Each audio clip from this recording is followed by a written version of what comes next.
Hello Girish बाबू, मैं रानी बोल रही हूँ। रमा बहुत बीमार है। यहाँ के डॉक्टर को दिखाया तो उन्होंने कहा है कि शहर में किसी बड़े डॉक्टर को दिखाओ। इस सरकारी अस्पताल में उतनी सुविधाएं नहीं हैं। आप क्या कहते हैं बाबू? दूसरी तरफ से गिरीश ने कहा, भाभी ये भी कोई पूछने की बात है। कल रमा को लेकर यहाँ आ जाइए। बच्ची का सही समय पर इलाज जरूरी है। मैं बरखा को भी इस बारे में बता दूंगा, अभी वो बच्चों के साथ मार्केट गई है। धन्यवाद बाबू। भाभी आप ये धन्यवाद कहकर पराया मत बनाइए, जल्दी आ जाइए, गिरीश ने कहा और फोन रख दिया। अब बरखा को समझाना गिरीश के लिए चुनौतीपूर्ण था, क्योंकि वो जानता था कि बरखा ने सिर्फ और सिर्फ रानी भाभी का अपमान ही किया है। आज भी वो दिन याद है जब बरखा ने पहले ही दिन रानी भाभी को नौकरानी कहकर संबोधित किया था। वो तो भाभी का बड़प्पन था जो उन्होंने बरखा की बातों का बुरा नहीं माना। आज भी वो भाभी को पसंद नहीं करती है। वो लोगों को उनके कपड़े, तौर तरीके, रहन सहन के हिसाब से ही उनका आकलन करती है, न कि उसके व्यवहार से। अभी इसी सोच में डूबा था तभी बरखा और बच्चे मार्केट से वापस आ गए। बच्चों ने गिरीश से लिपट कर कहा, पापा आज हमने बहुत मजे किए। माम ने हमारे लिए बहुत सारे कपड़े खरीदे और हमने चाउमीन खाया और कोक भी पिया। तभी बरखा ने कहा, चलो अब जाओ पहले हैंड वॉश करके कपड़े चेंज कर लो। बरखा सुनो जरा, गिरीश ने पुकारा। हाँ बोलो क्या है? जाओ पहले फ्रेश होकर आओ फिर बताता हूँ, गिरीश ने सोचते हुए कहा। कुछ देर के बाद बरखा आई तो गिरीश ने कहा, बरखा, रानी भाभी का फोन आया था। रमा बहुत बीमार है। गिरीश की बात बीच में काटते हुए बरखा बोली, तब तो वो पैसे मांग रही होंगी, भेज दो पैसे। इस पर गिरीश ने गुस्से से कहा, तुम हमेशा उन्हें गलत समझती हो। उन्होंने पैसे नहीं मांगे। डॉक्टर ने बच्ची को बड़े अस्पताल में इलाज कराने के लिए कहा है। अच्छा अब समझी, वो यहाँ आएंगी इसीलिए इतना घुमा फिराकर बातें कर रहे थे। हाँ, और मैं यह चाहता हूँ कि तुम उनके साथ अच्छे से पेश आओ, समझी? बरखा बिना कुछ बोले वहां से चली गई और बच्चों के कमरे में जाकर सो गई।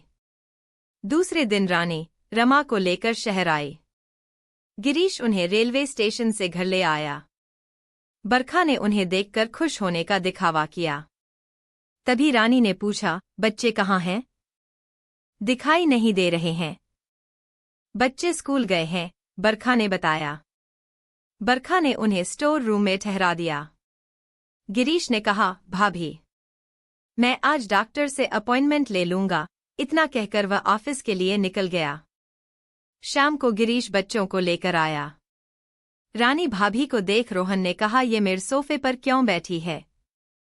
गिरीश ने रोहन को डांटते हुए कहा, ये तुम्हारी बड़ी माँ है। तभी आगे बढ़कर बरखा ने कहा, बुरा मत मानिएगा भाभी, शायद इसने आपके कपड़े को देखकर ऐसा कहा। रानी भाभी झेंप गई, लेकिन बरखा मन ही मन बहुत खुश हुई। परिस्थिति को सामान्य बनाते हुए गिरीश ने कहा, बेटा, किसी इंसान का आकलन उसके कपड़ों से नहीं होता बल्कि उसके व्यवहार से होता है। चलो दोनों बड़ी माँ को नमस्ते करो। दोनों बच्चों ने उनके पैर छुए। रानी भाभी ने उन्हें खूब आशीर्वाद दिया और अपने कमरे से एक पोटली ले आई जिसमें नमकीन और खजूर था। उन्होंने बच्चों को दिया। गिरीश ने कहा, भाभी आज भी आपको मेरी पसंद का ख्याल है। इसे मुझे दे दीजिए, बच्चों को शायद ये पसंद न आए। ये पिज्जा और नूडल खाने वाले बच्चे हैं। तभी रीता ने एक खजूर लेकर खा लिया और उसने कहा, पापा ये तो बहुत टेस्टी है।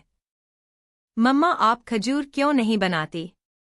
बरखा मन ही मन आग बबूला हो गई। दूसरे दिन गिरीश रमा को लेकर अस्पताल पहुंचा। वहां उसका इलाज हुआ और कुछ ही दिन में रमा अच्छी हो गई। इधर बच्चे अपनी बड़ी माँ और बहन रमा से घुल मिल गए। दूसरे दिन रानी भाभी जाने वाली थी तो उन्होंने बरखा से कहा, तुम्हारा बहुत धन्यवाद बहू, तुमने हमारी इतनी मदद की।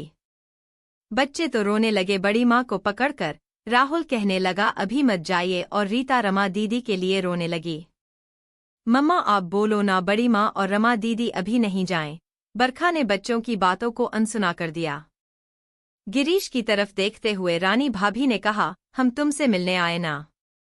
अब बड़ी माँ को अपने बच्चों के आने इंतजार रहेगा गर्मियों की छुट्टियों में।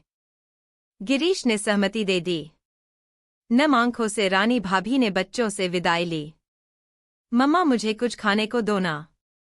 क्यों अब मम्मा याद आ गई, जाओ अपनी बड़ी माँ से मांग लो, चिढ़ते हुए बरखा ने कहा। बरखा कितना जहर उगलोगी? देखा तुम्हारे दिए संस्कार पर भाभी का प्यार भारी पड़ गया। बच्चे कितना घुल मिल गए थे, क्योंकि उन्होंने इन्हें अपना समझा, जो अपनापन तुम्हारे तरफ से रमा के लिए नजर नहीं आया। बस जितना मैं अच्छी बन सकती थी उतना बनी, उनका क्या हमारे कितने पैसे खर्च हुए, हमारा एहसान कभी नहीं चुका पाएंगी। अब समझ आया सारा माजरा। तुम्हें सिर्फ पैसे से मतलब है तो सुन लो, चुका दिया है तुम्हारा एहसान उन्होंने, एक पैसा मुझसे नहीं लिया, समझी तुम? ये कहो कि तुम उनका एहसान जिंदगी भर नहीं चुका पाओगी। भैया के ना रहने पर भी भाभी ने कभी मुझसे सहायता नहीं ली, और आज जो ऐशाराम की जिंदगी तुम बसर कर रही हो ना, ये भैया भाभी की बदौलत है। तुम हमेशा रिश्तों को पैसों के तराजू में तौलती हो, व्यक्ति तुम्हारे लिए महत्वपूर्ण नहीं है। कभी ठंडे दिमाग से मेरी बात पे गौर करना, तुम्हें अपना असली चेहरा नजर आएगा। बरखा को अपने किए पर पछतावा हुआ, लेकिन अब समय निकल चुका था, भाभी जा चुकी थीं। लेखिका प्रति त्रिपाठी।